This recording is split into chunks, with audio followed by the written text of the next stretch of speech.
What's going on, you guys? Hannibal here, and I want to talk about the new payout model that DoorDash has, a new interface where they're not showing the total payout. They're hiding the tips. As many people already said, they already were hiding the tips. So the question is, where do we go from here? What do we do about this? What can we do about it? Are you able to cherry pick the same? Are you able to work the same way as you've been doing before? And the answer to that is, you're probably going to have to change up some things. But at the same time, it's not just the payout schedule that's the problem, right? It's not just that. It's mostly because the payouts, right, the offers have been so trashed in the last 2 weeks. I have not turned on DoorDash. I've been using Grubhub for the last couple of days. It's just, I'm not interested in wasting my time looking at $5, $6 offers, turning on the app and just seeing $3 offers. So I'm thinking, DoorDash did this during this slow time because it's probably the best time to roll it out.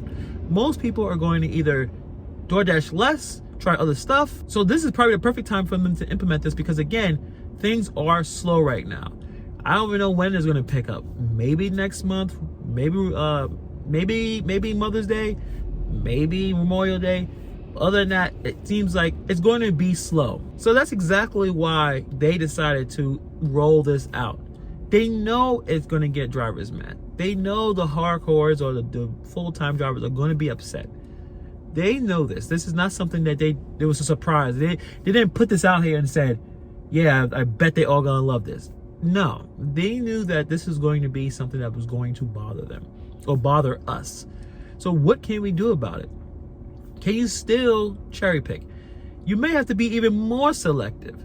So if your acceptance rate is low, it's probably going to be lower. You may lose some potential big tip offers because you just don't know. You're going to have to go by the lower averages.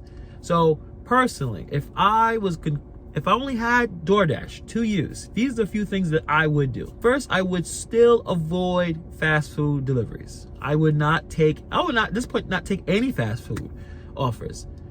It's just not going to make you a lot of money. It just won't make you a lot of money to do fast food. Fast food is a bad idea. And another tip, which is kind of a sad tip, I think I've already discussed this in one of my past videos, like way back, where well, let me just tell you the tip right now.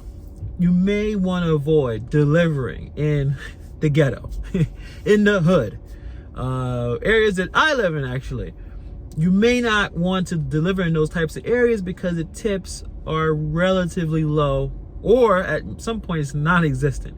So you'll say, even if DoorDash says you get 100% of tip, 100% of $1 isn't a lot, right? This change will hurt those kind of communities. If they're not tipping, they may even wait longer for their food due to this update. And people are going to push back. Dashers are going to do what they got to do to maintain their money. But at the same time, I wonder how the acceptance rates are going to go. Is it going to be more people declining more or accepting more?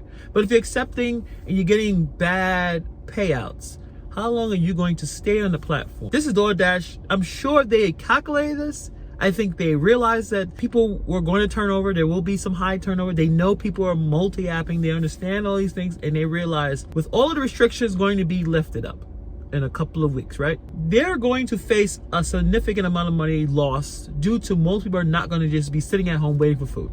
Now, how substantial the loss is going to be, I don't think it's going to be that big, but it will be significant, right? So DoorDash is just trying to figure out the ways to try to maintain some kind of profitability. They're even changing some of their pricing tiers for restaurants. I'll put the article right up here right now.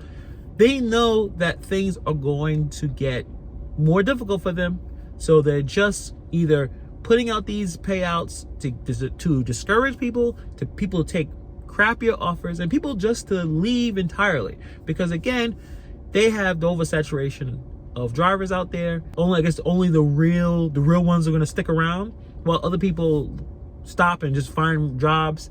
There's hiring signs all over the place. If you want to get a job, you can, but I know a lot of people would rather do this than get a real job.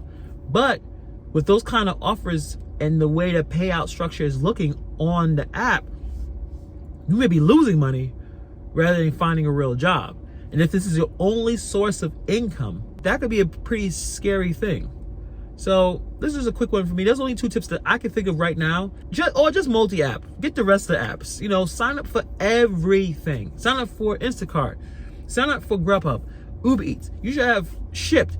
You should have 5 apps there, just sitting there. And yes, you have your favorite ones, but you should have sign up for every single app, because you know, Grubhub may do this eventually. Uber Eats used to do this. Postmates still does this, right? Well, they'll just show, oh, just go over there and you get this. This is the base pay, and you may get a tip. You know, dude, that's not enough.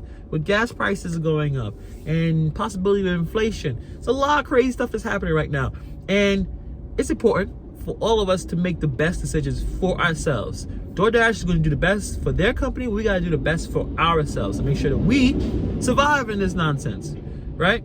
So that's all I have for now. Put in the comments below what you guys are doing. Are you guys changing up? I heard a lot of people say that their payout structure went back to normal. So it's definitely something that DoorDash is slipping in and sliding in and giving it to certain people. They're collecting data. That's what companies do, especially in the tech industry. They're collecting data. Tell me how your experience has changed, or has it remained the same? And I'll see you guys in the next video.